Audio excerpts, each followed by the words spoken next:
Good morning, everyone, and welcome to Live at Lords, presented by Oris, where we bring you an exclusive live show from the home of cricket. It's great to have you here ahead of today's LV Insurance Test match between England and Ireland at Lords. It's always special being at Lords for the first Test match of the summer. Butterflies, goosebumps, you name it. Every time I walk through the gates, you always feel it. And look, if you've tuned into Live at Lords before, you'll know what to expect over the course of the next half an hour. If you're tuning in for the first time, welcome along for 2023. We hope you enjoy it and you stick with us all the way throughout the summer. We've got lots of great content for you. Now, to kick off what is set to be a pulsating summer of cricket, we're joined by former England captain and a voice known across the world. It is, of course, Nasser Hussain.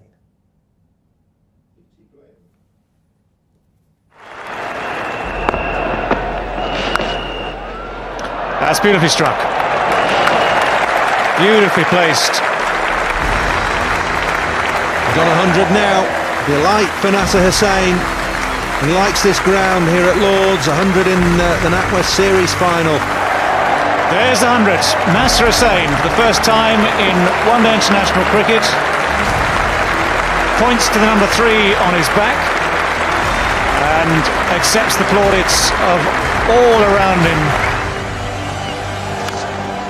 Oh, well played.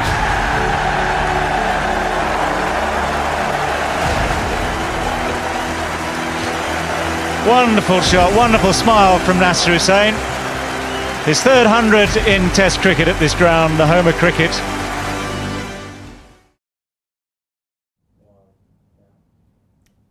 Great highlights there, and a very warm welcome to you, Nasser Hussain, who joins us here on JP Morgan Media Centre. How are you? I'm very good, as you say, very excited every time you walk through the gates here for any cricket, to be honest. I did a blast game here a couple of weeks ago, but to be at the start of the Test match summer, albeit slightly cloudy this morning, but the forecast is good for a couple of weeks. Looking forward to a busy summer. Yeah, welcome to our lovely, our Live at Lords coverage, which is lovely. It is lovely, absolutely, so far. Lovely. You'll enjoy it over the course of the summer. We have to talk about a busy start as well. Not only do you have to obviously talk about Ireland this week, you've got the World Test Championship between India and Australia next week as well. There's a small matter of an Ashes. What a summer of cricket in store for us. Yeah, it is incredible, really. I mean, it's great to have Ireland over for this Test match. They nearly produced a shock 4 years ago at this venue when they bowled England out for 85, and they would have seen that as a missed opportunity. They don't play that much first-class cricket, so it would be a challenge for them, and obviously trying to qualify for 2 World Cups, their focus may be there, but they will want to cause an upset here. They've done that in white ball cricket against England. Well, I'm lucky enough to be working next week at the World Test Championship. There'll be a few eyes on that. India against Australia. A bit of history between those two nations in the last couple of years. 2 of the best sides. I mean, obviously England in the last year have been brilliant, but the longer period of a couple of years, the 2 best sides. And then the Ashes. And for an Englishman or Australian, it is still the highlight. I spoke to Stokes in Chennai a few weeks ago. For him and for an English cricketer, it's still the highlight. Men or women, it's the women's Ashes as well. Yeah, absolutely. If we look ahead again then today as well, coming to the Test match, England have a number of injuries to a number of key bowling options, so the likes of James Anderson, Jofra Archer, Ollie Stone, Ollie Robinson as well. As a captain, how do you, I suppose, try and get those excuses out of the way and then just focus on this and use it as a bit of an acid test for anybody else who could be challenging for a role? Yeah, I don't think you make any excuses really. You just know there's, luckily enough for English cricket, there is strength in depth both in batting and bowling, and someone's injury is an opportunity for someone else. All these lads, the names you mentioned there, would have probably come in at the expense of someone else being left out or injured. So you just see it as an opportunity. What you don't do is just hand out Test caps going, oh, well, we'll have a look at them. Anyone who turns up and plays a Test match for England has to have warranted getting that cap. And I think the names that they've picked absolutely do that. You've still got the veteran in Stuart Broad. You saw Potts last year and the way he bowled for England. You see Jack Leach and what he's done under Stokes in particular. And I'm looking forward to seeing Josh Tongue bowl. He's got a bit of extra pace, so he's never played here before. It will be a real emotional moment for him and his family in that huddle this morning. Yeah, absolutely. Also an interesting decision to leave Ben Folkes out and put Johnny Bairstow back in after a a seriously long-term injury he's had. What did you make of that? I think Bairstow had to play. I mean, he epitomises everything about the brand and style of cricket that McCullum and Stokes want to play. He was the man that started it all off, albeit Root did it a bit here, first game last summer, but after that they went to Trent Bridge. And the way Stokes and Johnny Bairstow batted after tea and before tea at Trent Bridge was just phenomenal. So he had to come back in, and poor old Ben Foakes has done nothing wrong. He's kept brilliantly, as he often does. And he's got some very useful runs, and he's been in good nick for Surrey as well this season. So, you know, it's difficult, but Johnny Bairstow is an excellent wicketkeeper batsman. Just see how he moves today, because obviously after that injury, 4 days in the legs will be very useful for him in the build-up to the Ashes. And just a word, I guess, on Harry Brook. A lot of people are excited to see his incredible performances in a Test match shirt for England abroad. First time they're going to watch him at Lord's in an England shirt. How exciting is that? And you mentioned Josh Tongue as well, a special day for him too. Yeah, very exciting. I mean, it is an unusual place to play and bat, and the slope, and especially as a bowler. If I was Stokes, which I'm not, thankfully for England fans, you'd give Tongue a little bowl both ends this morning in warm-ups, make sure he gets here. He'd have done it the last couple of days. Yeah. It's completely different. Certain bowlers who you think should bowl at that pavilion end bowl at this nursery end, and vice versa. And same for Brook. You know, leaving the ball, batting at this end can be tricky with the slope. So it's the atmosphere, though, in that dressing room. There is nothing better. I can tell you now, I'm not biased or anything, nothing better than that Lord's dressing room and walking down through the members, through the long room, out in the middle. It is the sort of thing I miss, actually. Hairs on the back of your neck? Absolutely, yeah. I mean, it's the sort of thing, you can literally be on the boundary and you can hear the champagne corks popping. You can play at bigger grounds, the MCG, 90,000, but you're not so close. It's like an amphitheatre. Here, you literally feel like the crowd are on top of you, and there's that Lord's murmur and hum that goes around, and it's very, very special. Well done, Ben Stokes, as well. His captaincy, you've eulogised about how brilliant and innovative it's been. What have you made of him develop into such a charismatic leader? I think we all knew he would be an attacking leader. I think we all knew just from the innings he's played in World Cup finals or Headingley in the last Ashes that he's a very smart cricketer. What we didn't know was, you know, like two things actually. Tactically in the field, he's outstanding. Some of the fields and some of the subtle changes in the field, for Jack Leach, for an example, when he has him up and then he'll give him something just after tea, he'll push one man back just to give Leach a bit of confidence. Has it surprised you how he's been able to adapt? Well, what surprised me is that, and a few of his players have said that about him, that sort of empathy he has and understanding. Sometimes when you're a great cricketer, you don't quite understand people who can't do what you can do. I think what's really surprised me at Ben is that he works out people. He almost Brearley-esque. You know, Mike Brearley had a degree in people. I think Ben is getting like that. He's working out people and how to. He's a good man manager, him and McCullum. Just a final word then before we get some more footage and action in. I guess playing here, you've had so many special memories. We've seen on the VT a little bit earlier, you know, the famous one where you've obviously pointed to the back of your shirt, which a lot of people talk about. But from a playing perspective, and anything in particular, or any moments in particular that really stand out for you? Just the last shot. My last shot as a professional cricketer was here. Oh, wow. So, you know, the night before I said to Duncan, I'm going to be retiring tomorrow, hoping that my mate Duncan Fletcher will say, no, Nas, don't go, we need you. He said, yeah, that's a pretty good idea, Nas, you should retire tomorrow. So it took all the pressure off me, and you can't beat that. Your best mate in the game at the other end, Graham Thorpe, boundary through extra cover, my favourite shot to win a Test match. That's your last shot as a professional cricketer. You can't beat that, I'm afraid. Love that, love that. Okay, thank you so much for all the questions you've been sending to us on our social media platforms as well. You can do so via the live chat, which you can see displayed by the side of the screen. And alternatively, you can get in touch with us on Twitter, actually, at Home of Cricket. And you can use the hashtag Love Lords, my apologies, hashtag Love Lords. So today, we're of course celebrating the first Test here at Lords of 2023, and we're very much ready to get cracking again.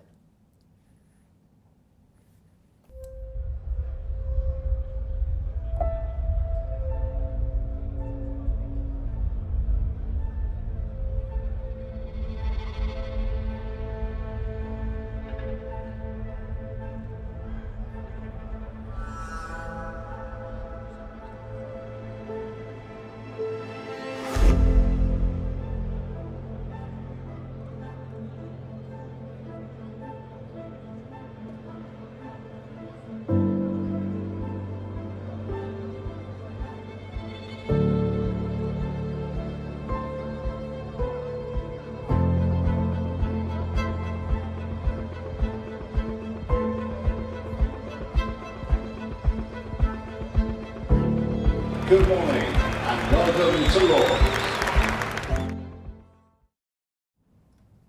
Beautiful, beautiful place, Lords, and thank you for your messages that you're sending through. Hashtag Love Lords. We've had a message from Vijay on Instagram who asks for Nas today. Who's the most challenging bowler you've faced in your career? There's been a few. It depends what you mean by challenging. The best bowler I ever faced was Shane Warne, by a distance. He just, everything about him, the blonde hair, the zinc on his face, the flared trousers, the genius, the drift, the sledging, everything is why you played the game. Shane, 25 yards away from you, bowling those drifting, massive leg spinners. The two I struggled was probably Murali because he spun it so much, and with his action, I just could not pick him. So the deucer I didn't pick. So when you don't know which way it's spinning, it becomes a bit tricky. And Courtney Walsh, Courtney with his angles, he used to go wide of the crease, a bit like Ben Stokes does, wide of the crease, and it looked like everything was coming in, and then it would just nibble away. And I used to say, Nas, don't follow it, don't follow it. And the last second, I'd follow it and nick it. And Courtney used to just look at me going, how's he ever play for England, this lad? So Walsh would probably, as a seamer, I really struggled on his angles. Interesting, okay. Thank you. Davido got in touch on Instagram. Thank you, Davido, for your message. It says, were there any particular moments as a captain that gave you a sense of achievement as a British Asian representing England? Which, again, actually, that's a question I'd probably want to ask you, being British Asian myself. Yeah, I mean, not obviously as captain, just to become England captain. My dad left India, Madras as it was then, Chennai, when I was age 5, came to live in Ilford, and it was for the family and it was for the kids to get some education in England, and that's what he wanted. My mum's English, and we wanted this lifestyle. He did. And for me to ring him up and say, Dad, I'm England cricket captain, I've just had the phone call, you can imagine the pride on his side. So as a player, probably again against India, getting 100 against India at Edgbaston, I might have just gloved one down the leg side at about 20, and Darryl Hare gave me not out, and I went on to get 100. So that for the family was huge pride again for him. Love that. Thank you, Jason, for your question on YouTube. It says, why are there a shortage of high-quality spin bowling options in this country? It's just, I mean, historically, I know now everyone's going to come in with a whole heap of spinners we've had over the years, and we have. I mean, this famous ground when I played for Essex, you'd come up against Embury and Tufnell, and we'd have Peter Such and John Charles, and you'd play every county, and they would have 2 frontline very good spinners. It's just conditions and balls maybe, and time of year that they're playing. Look at this today. Does it look like a spinner's day? No. You look like, who would you rather face today? A spinner or Stuart Broad coming in, zipping it around everywhere. There's also an issue with confidence as well. Captain's got to give a young spinner confidence, and that's Shane, important. Right? Yeah, Shane was very big on that. Shane used to talk about it, and I coach at a school and whatever. And because the little dibbly-dobbly seamers are bowling 3 overs and 2 for 5, and then your little leg spinner comes on, bowls 2 bad balls, goes for 8. Yeah. And the skipper, because 80 might be a good score, the skipper panics, takes him or her off, and they don't bowl again, and that really knocks their confidence. And that's where tying it all in brilliantly, as you have done today, Stokes' captaincy of Leach, giving him confidence to bowl him. His record under Stokes is phenomenal, so captaincy is important as well. And that's what I wanted to actually get the next question about. Kenny Perry on Facebook asks, how would you have captained against a Stokes-McCullum side? Badly. Badly. I guess what you got to do is try and stay in the game, because Ben has basically said we're not playing for draws.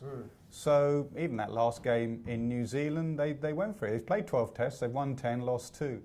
So once you make that statement, you've almost got to get to the last day and say to them, go on then, if you want to declare and set us 3 and over or whatever, you've said you're ruling out the draw. Knowing when to attack, when to defend, they're going to come. And also prepare yourself. Prepare yourself for the onslaught. I've seen some sides when Bazball, which they hate, comes at them, they do panic a little bit. You've got to mentally say, they're coming at us, don't be surprised by it. Interesting. Vinay Kumar then for now says, on YouTube, can it be said that England's new approach towards Test cricket can be over-ambitious? How do you, I suppose, balance it? We will see at the end of the summer. If you can play like that against Stark, Borland, Hazelwood, Cummins, Lyon, they'll give it a go. And you know what? I genuinely feel they don't really are that bothered if it's over-ambitious or not. They want to put bums on seats. They want people to get their value for their tickets and their TV, putting on their TV or whatever. the key thing in the Ashes is what they've done in any other series is to do that in an Ashes series, because you've got to convince yourself it's not that important when you know it's seriously important. So it's that mindset. You can do it against some. Can you do it in the Ashes when everyone, all eyes are focused on you? Yeah, brilliant stuff. Thank you so much, Nas, for now. It's been great getting your questions in. I really appreciate that. Thank you so much. Keep them coming. You can contact us at Home of Cricket and use the hashtag #LoveLords. That's how you can get in touch with us. I'm trying to get some more squeezed in towards the end of the show. Back to today, though. Ireland are returning to the Home of Cricket, a place where they made cricketing history, if you remember, back in 2019. Here's Niall O'Brien talking to Tim Murtagh.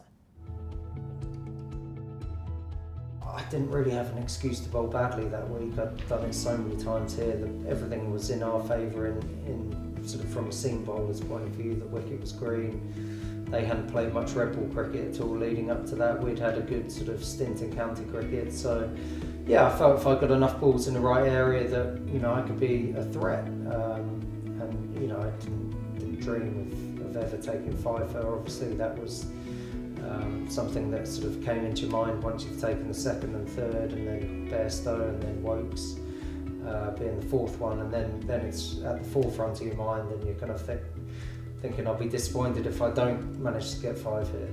Tell us, top of the mark, Mo Ali is on strike. Just talk us through that ball, that one ball that's put you in the record books. Again, someone who I know very well and have played a lot of cricket against in county cricket, so it all felt pretty familiar. Managed to nip one away from him. I didn't actually hear the edge, to be honest. I kind of followed through and saw the slips and wicketkeeper going mad, so I just kind of joined in the celebrations and I think ran off down towards the tavern stand just shouting on the board, which was pretty stupid. Is that what you said? On That the was board? what I was Is that saying. the words? Brilliant. Those were the words that I was saying, on the board, on the board. Beautifully bowled, yes again. What a spell this has been. First test match at Lords for Ireland, first test match at Lords for Tim Murtagh, and he will now go on the honours board as a man who has taken 5 wickets in a test match at Lords. Emotion just takes over, and you know, an incredible feeling for not just myself, family who are all here, and all my friends, so yeah, magnificent. And you are on the board. In some pretty good company there. Kemar Roach, Tim Southey, Kagiso Rabada. You've come up, you've bowled England out, everyone's buzzing, the dressing room is probably hopping, bouncing. You walk in, what do you see? So our team manager, Chris Siddle, there was a bit of sort of physio tape. You might have seen it with other kind of teams and other players. There was a bit of physio tape that was where the name is now, and sort of in pen had those exact sort of words, so he'd written them up by the time I got up to the dressing room, which was a lovely touch. And then obviously came back a couple of days later to see it sort of go on for real. But yeah, walking in, you know, just sort of seeing everyone's beaming faces and everyone's so happy, and was a real buzz, and the fact that it was lunchtime as well. Brilliant memories then from that morning at Lords here back in 2019. If you want to watch the full documentary, you can do so. You can head to our YouTube channel and search for search for the morning which shocked cricket. A great watch. NASA, memories of that day, wonderful for Tim Murtagh in particular. Absolutely. I mean, it's a great story, and it was a phenomenal morning, really. It's something England have to be careful of. You know, you rock up, and it's not preparation. It's not a warm-up game for the Ashes. It is, you know. Also, England were just coming off the back of the World Cup win, and it was like a week or so later. They were still, like Johnny Bairstow, opening the batting, the euphoria of a World Cup win, and they were just off the boil, a fraction, just mentally I'm talking. And that, when you have a Murtagh and you have Ireland and they want to get at you, you can see, you know, 85 all out. It was a great story, Tim Murtagh. You know, he plays his cricket here, you look up at that board, you're in that dressing room so much. You look up at the board and they can never take that away. There have been some great cricketers who've not been up on that board.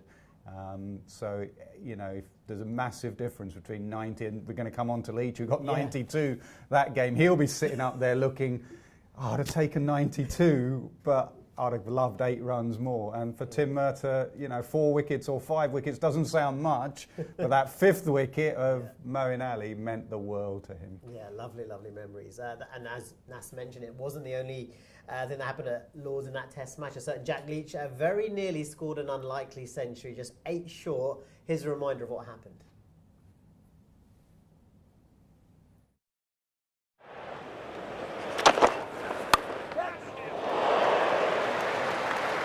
Squeezes it through down to third man, Jack Leach, and brings a boundary. Lovely, really nice. On the up, through the offside.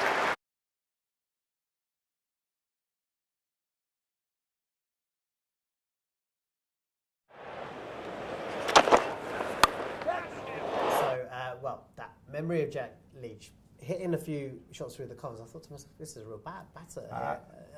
Absolutely, brilliant yeah. And if you just turned up and watched, I think he was opening the batting as a night watchman. He wasn't like coming in at number 3.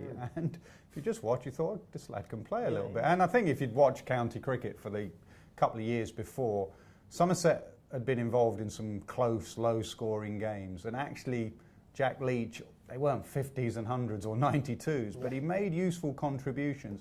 He's a real gritty fighter, Jack Leach. He's been through a lot on and off the cricket field. And one thing you'll get from Leach, whether it be bat, ball in the field, he'll give it absolutely everything. And he did that day. I night watchman, there's your chance. Go and take your chance. What have you got to lose? You get out, you might get out at number 9, number 10. But if you get in, you've got an opportunity of getting a 50 or 100. It would have been a good story. He will think about that for the rest of his life. You never know, he might get one this week. And you see the lovely dichotomy of then that innings at Headingley alongside Ben Stokes, and you see the true contrast of Test cricket just there.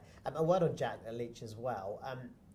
I guess it's a big summer for him, especially with the Ashes. A lot of talk already about Leach versus Lyon and how big a role he'll play in England's chances of winning the Ashes. What do you make of that? Yeah, I mean, he's a much improved bowler under Stokes, much more confident.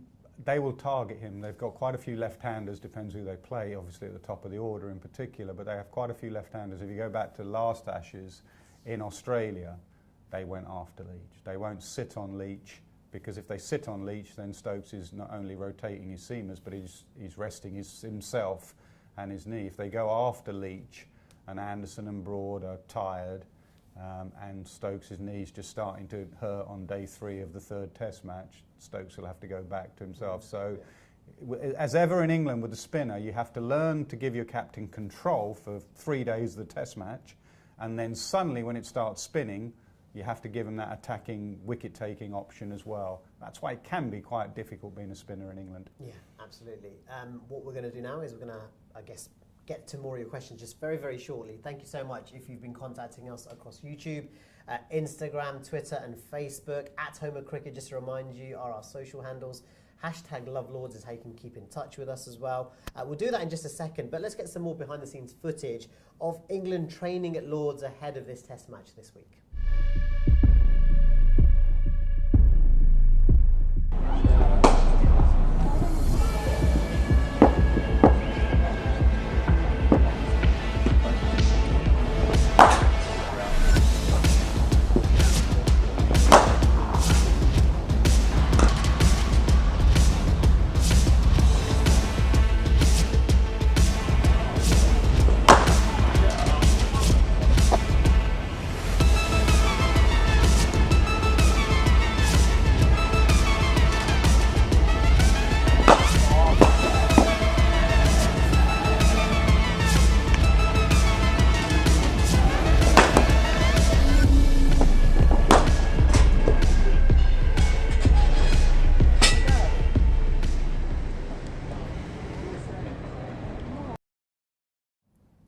And if you want to watch the full version of the behind-the-scenes footage and coverage that we've got here at Lords, head to our YouTube channel. And that's we're going to finish off then with a few more questions. Thank you to everyone who's been getting in touch with us. Nijay on Instagram says, will the future of franchise leagues change the effect of international cricket going forward? I think it already is doing, isn't it? I mean, that IPL is just an unreal tournament, an unreal finish. It had everything, this one, so all eyes have been on it, the players' eyes financially, and anyone, you want to be part of a massive tournament like that. So, and now with other franchises going around, with the American one kicking off, Jason Roy going off and playing in that, I think the landscape has changed. I'm not one for burying your head in the sand and going, oh, no, we don't do it like this historically. Test match cricket and England, if you don't want to play for England, so be it, off you go. I think you have to work with players and understand the game is changing, but we must save Test match cricket, and not just for the big three, for some of the other nations as well, like we're going to see this week. Yeah, absolutely well said. Akmal, thank you for your message on Instagram. Right, as a batter, which shot is the toughest to play? It depends individually, really. Right, I struggled with the slog sweep, for example. I don't know why. Maybe it's because I had an open bat face, so every time I tried a slog sweep, it seemed to go up in the air. But because I had an open bat face, I quite liked the cover drive. Now, someone like Zach Crawley, who has a bit of a closed bat face, hits mid-on very well, but sometimes struggles to hit it through extra cover. So it really depends, but again, don't stress too much. One thing this England side are talking about is that we're not over-analysing our technique, just be really confident. Confidence is the most important thing in any sport, batting in particular. That's absolutely spot on. When it comes to grounds, which is your favourite? That one's from Mohammed on Insta. Just to let you know, Nats, Lords is listening right now. I mean, I said earlier, there's nothing that beats a week at Lords. It is. I always look at the schedule when am I at Lords. It's just brilliant. For me, playing some of the outgrounds in Essex, I used to love playing at Ilford, where I was brought up and played. Around the world, Sydney, I love Sydney. A day-nighter at Sydney with the sun setting over the old green members pavilion. Cape Town, the sun setting over Table Mountain. Been spoilt with some of the venues we've played at, but Lords right at the top of the list. Absolutely. Also, this one from Theo on YouTube says, Nash, you mentioned Bairstow opening in ODIs. What do you reckon about him opening in Test match cricket? It is a specialist role, and he hasn't done it. And he's done it once, I think, for Yorkshire against Essex when they moved him up in a chase, and he did it very well. It's just, as we saw with Jason Roy last Ashes, it's just so different. White balls don't do a lot, red balls do. Yeah. So I'm sure they've discussed it, because obviously Zach Crawley's under a bit of pressure to get some runs. So that would have been the other option. Bairstow to open, and then you keep folks in. But I think it's a specialist position, and I don't think Johnny wants to do it in Test match cricket. Yeah. Right, we've got some quick fire questions just to finish off with, Nas. Right, simple one. Who's going to win? England, if they're switched on completely, and it's not a warm-up game for the Ashes. Give Ireland the credit they deserve. Honours boards. Who could get onto the honours boards? Who's certainly going to be one name we haven't mentioned, and he's in one of England's all-time greats, is Joe Root, and he loves batting at this venue. He'll be up on that board a few times, and not just hundreds, big hundreds. So I'm going Root for another 100. What is it about this ground where likes of, I think, is it Tendulkar, Lara, Ponting, who haven't got hundreds here? It is a little bit. You have to work it out. Yeah. Once I used to hate this place. There used to be a Lord's Ridge going across it, and even simple things like, as captain, you try and go and look at the pitch, and someone would be at the gate saying, no, Mr. Hussain, you've got to go that way to go look at the pitch. So it's like Augusta. You don't fight it, the Masters or whatever. It's a member's place. You respect it. Duncan taught me that, Fletcher. Every time he walked through the long room, he took his cap off and looked at all the pictures and photos. And I thought, Nas, come on, respect this place, enjoy this place. And once you do it, once you get your first 100 here, then they just run off after that. Naz, it's been a pleasure. It's been a privilege personally for me as well to have you here at Live at Lords. Have you enjoyed your experience? It's been excellent. It's been really good. Looking forward to the Test match, World Test Championship next week, and then the Ashes. Yeah, lovely stuff. It's been great having us. Saying thank you so much for all your questions as well, which you've been sending through on our social platforms as well. Sorry if I didn't get a chance to read all of them as well, but please do subscribe and keep an eye out for future Live at Lords shows. Remember, @Home of Cricket is our handle across our social platforms, #LoveLords as well, and we can pick out all your questions for next time. Thank you so much. I'm Uncle Desai. We'll see you back again for the Ashes. Enjoy this Test match, and goodbye.